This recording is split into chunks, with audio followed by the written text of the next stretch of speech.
Last week on i-Techie, we brought you the simple story of how a man, wanting to share information, started the ball rolling on the World Wide Web.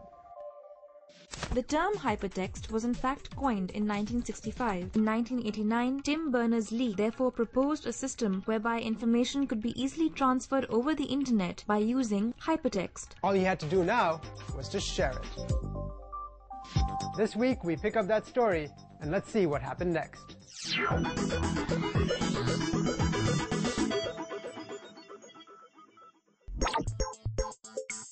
Berners-Lee's vision of the web was actually an interactive one, where web pages could be edited as well. The only problem then was that the browser editor designed by him could only function on NEXT systems, a very specialist system even back then, which was eventually discontinued by the end of 1990.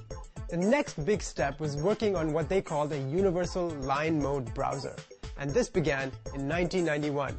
So the baby's out. All that's left to do is get it to prep school. The World Wide Web started out very much like a virus. The more views it got, the more people experienced it firsthand and wanted to put it to use for themselves. As early as December 1994, the www, World Wide Web, was growing at roughly 1% a day. That's a doubling period of less than 10 weeks. Berners-Lee and his followers initially promoted its use within CERN by posting the organization's telephone directory on the web. Then a visitor from the Stanford Linear Accelerator Center visited CERN and fell in love with this baby webling. Taking it back with him across the Atlantic, it was adapted to display the center's catalog of online documents. This was the first web server outside of Europe. November 1992 saw 26 servers worldwide. Inspired by CERN, early adopters of the World Wide Web were primarily university-based scientific departments or physics laboratories. Early web users would navigate either by bookmarking popular directory pages, such as CERN's initial page, or by consulting updated lists, such as the NCSA What's New page.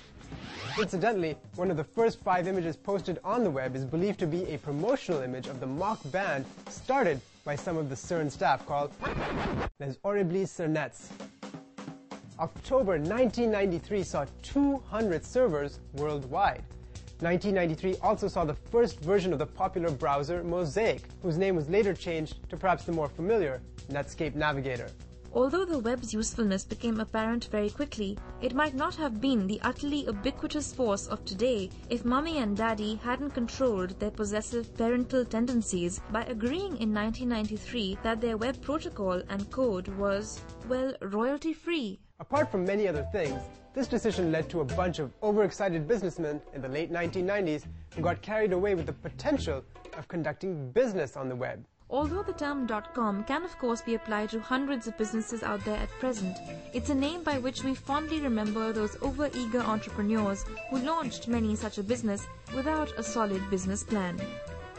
.con, .gone, and .bomb are some of the unfortunate leftovers from that sordid affair, apart, of course, from a large payoff for their eager investors. One positive offshoot, however, was the low fees charged by internet service providers. So, did Tim Berners-Lee know he was about to give birth to a culture that includes, amongst many other positive things, information-addicted youths, hours of interactive network gaming, a huge dividing point between generations, even bored, twisted individuals getting a kick from disturbingly clandestine voyeuristic pleasure? Whether he saw this multifaceted potential or not, his work really did give birth to an evolutionary process that has come eons since the first days of Internet Explorer.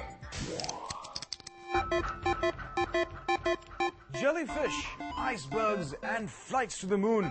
That and much more in this week's Random Access Memory.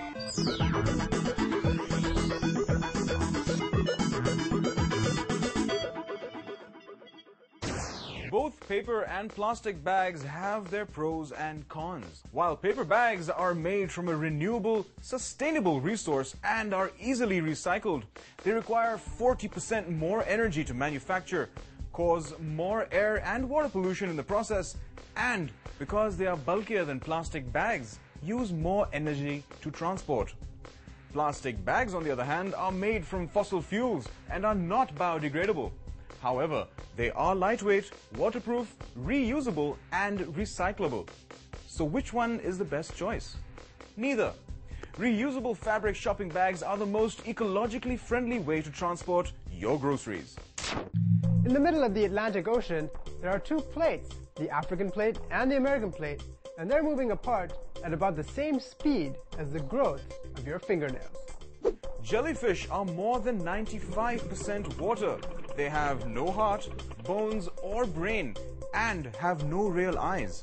Yet the largest jellyfish, the lion's mane jellyfish, can reach 8 feet across with 200 feet long tentacles. Stewardesses and reverberated are the two longest words, both 12 letters each, that can be typed using only the left hand. The longest word that can be typed using only the right hand is lollipop, while skepticisms is the longest word that can be typed alternating between your hands.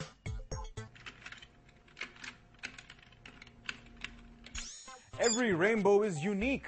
Each rainbow is formed from light hitting your eye at a very precise angle. Someone standing next to you will see light coming from a slightly different angle than you, and therefore see a different rainbow. Any month that starts on a Sunday will have a Friday the 13th. Icebergs are not restricted to the Arctic or Antarctic. They can float very far south or north. An Arctic iceberg has been sighted at the same latitude as Florida, and an Antarctic iceberg at the same latitude as Rio de Janeiro. If you were to board an airplane every day, it would take 100,000 years before you were involved in a plane crash, statistically speaking. And even then, chances are you would survive. In the 1970s, Pan American World Airways accepted reservations for flights to the moon in the year 2000. Former President Ronald Reagan was one of the many who signed up.